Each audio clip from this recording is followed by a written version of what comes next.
Baik, bismillahirrahmanirrahim. Assalamualaikum warahmatullahi wabarakatuh, anak-anak. Iya, ini kelihatannya di rumah semua ya. Alhamdulillah semuanya sehat ya. Baik, untuk memulai pembelajaran kita yang masih daring ini, mari kita berdoa dulu agar dilancarkan urusan kita, urusan belajar mengajar kita yang akan dipimpin oleh ketua kelas. Nah, Abdul silakan dipimpin untuk doa. Ya Pak, ya harus tekan semuanya sebelum kita memulai kegiatan. Semoga kita berdoa menurut yang masing-masing berdoa memulai. Baik, amin. Terima kasih, Abdul. Absen seperti biasa akan Bapak share di kolom chat. Terus anak-anakku sekalian, hari ini Bapak sebetulnya agak bangga lah ya, bukan agak bangga, bangga sekali. Tadi pagi itu ada kakak kelas Anda yang main ke rumah begitu ya. Ternyata udah pakai seragam, ganteng gitu. Nah, sekarang ternyata jadi polisi. Dia bercerita, terus Bapak nanya, ilmu multimedianya nggak kepake dong, Lip, kalau sekarang jadi polisi. Ternyata kepake katanya. Alhamdulillah. Sekarang beliau bertugas di Polda itu bagian informasi, data dan informasi. Jadi ini bagus sekali. Dan materi yang kita bahas hari ini pun ternyata ya masih ada kaitannya dengan tugas yang beliau lakukan di kepolisian. Ternyata multimedia itu dipakai di mana saja begitu. Nah, anak-anak sekalian, meneruskan materi kita minggu yang lalu tentang format gambar ini ya, kita masih materi format gambar. Minggu lalu kita sudah membahas tentang pengertian format gambar dan definisi format gambar itu seperti apa, fungsi format gambar itu seperti apa, dan contoh-contoh format gambar dan jenis-jenis format gambar itulah yang akan kita bahas pada hari ini begitu. Nah, untuk memulai kegiatan hari ini, Bapak akan tunjukkan sebuah video begitu yang akan membuka wawasan Anda, anak-anakku sekalian, tentang apa sih format gambar itu. Silakan disimak, nanti kita diskusikan. Dalam membuat desain, terkadang seorang desainer membutuhkan sebuah gambar yang nantinya dapat ditambahkan baik sebagai informasi pendukung maupun sebagai pemanis dalam desain yang dibuat. Apa saja format gambar itu? Akan kita bahas di pertemuan kali ini. Nah, itu tadi video tentang format gambar itu pemanfaatannya seperti apa begitu ya. Nah, kira-kira dari pertemuan minggu yang lalu, Bapak ingin bertanya nih kepada anak-anak sekalian, format gambar itu digunakan untuk apa sih kalau di dunia multimedia kita ini? Mungkin buat hasil cetakan kali Pak, yang menentukan hasil cetakan mungkin Pak. Oke, baik. Bapak tampung dulu ya.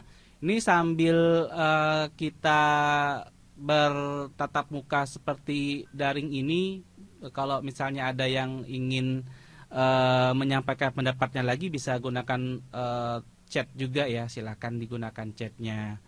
Ini peta konsep yang akan kita bahas, anak-anakku. Jadi ada format gambar, nanti kita akan bahas contoh-contoh format gambar. Sedangkan definisi udah minggu lalu ya. Terus ini adalah kompetensi dasar yang akan kita bahas bersama-sama. Yang pertama itu pengetahuannya adalah mendiskusikan berbagai format gambar dan menempatkan berbagai format gambar. Terus indikatornya kita akan memilih format gambar dan mengkategorikan format gambar. Nah, tujuan pembelajarannya adalah pertama itu memilih format gambar dengan tepat. Jadi nanti akhir goal setting dari pembelajaran kita hari ini adalah nanti anak-anakku semua bisa memilih format gambar dengan tepat. Jadi nggak ada lagi salah pilih ya. Mau buat foto untuk brosur, malah dipilih formatnya yang lain, yang salah begitu. Nah, nanti kita akan jabarkan hari ini. Kalau sambil ada yang ingin ditanyakan, langsung aja silakan, nggak apa-apa. Format gambar itu dibagi menjadi dua. Ada format gambar raster atau ada sebagian orang menyebutnya bitmap. Format gambar raster itu unsur terkecilnya adalah dot. Nah, contoh dari format gambar raster ini misalnya PNG, JPG, TIFF, GIF, dan lain-lain. Kita lanjut ke gambar vektor. Kalau ada yang mau nanya langsung ditanya aja ya, nggak apa-apa. Oke, format gambar vektor. Format gambar vektor ini pengertiannya atau definisinya adalah format gambar digital yang terbentuk dari kurva, garis, dan titik yang itu diatur oleh komputer dengan menggunakan persamaan matematika. Nah, ini raster dengan vektor, perbedaannya apa aja sih? Nah, ada yang ingin ditanyakan mungkin silakan anak-anak yang ingin bertanya. Ya, silakan Abdul. Jadi format gambar ini Pak ditemukan biasanya di media apa yang paling banyak ditemukan gitu Pak? Dulu dah.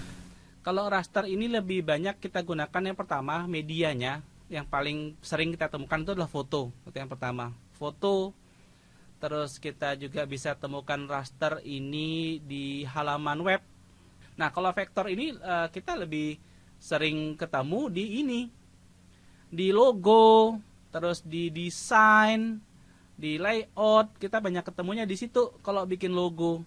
Jadi Bapak bisa simpulkan ya materi tentang hari ini. Yang pertama, gambar raster itu unsur penyusunnya adalah pixel, sedangkan vektor itu unsur penyusunnya adalah geometris, objek geometris, dan yang kedua yang Bapak simpulkan adalah gambar raster itu kita gunakan untuk mayoritas gambar yang sifatnya kayak resolusi, kayak warna, misalnya kayak foto begitu. Terus gambar vektor itu kita akan gunakan untuk gambar-gambar yang sifatnya ilustrasi, misalnya kayak komik, logo, desain layout itu ya. Terus yang terakhir, yang ketiga yang bisa Bapak simpulkan adalah kegunaan dari gambar-gambar vektor itu sendiri. Misalnya kayak foto itu untuk dicetak, gambar raster untuk dicetak, dan yang vektor ini lebih ke arah untuk disimpan. Untuk pertemuan ini kita lanjutkan ke Google Classroom nanti ya. Kita akan lanjutkan ke Google Classroom. Di sini ada LKPD diisi dan diupload kembali. Ya, silakan siapin handphonenya. Ini yang juara 1 nanti Bapak kirimin pulsa nih. Ya, Ruswida masuk. Ayo, jangan salah ya. Oke, juaranya adalah Nana juara 1. Cukup ya. Baik, kita lanjut ke Google Classroom. Jangan lupa tugasnya untuk dikerjakan. Pertemuan minggu depan itu kita akan bahas tentang perangkat lunak, gambar vektor, dan gambar raster. Masih ada kesempatan 1 minggu kalau ingin menginstal di komputer atau laptopnya. Nanti kita akan berdiskusi di Google Classroom ya. Kita ketemu lagi di Google Classroom-nya untuk penyelesaian tugas nanti sampai pertemuan berikutnya gitu ya. Terima kasih atas perhatian anakku semua. Sehat selalu. Jangan lupa untuk jaga kesehatan. Jangan keluar rumah kalau tidak begitu diperlukan. Pakai masker dan segala cuci tangan. Salam untuk keluarga di rumah. Terima kasih ya. Assalamualaikum warahmatullahi wabarakatuh.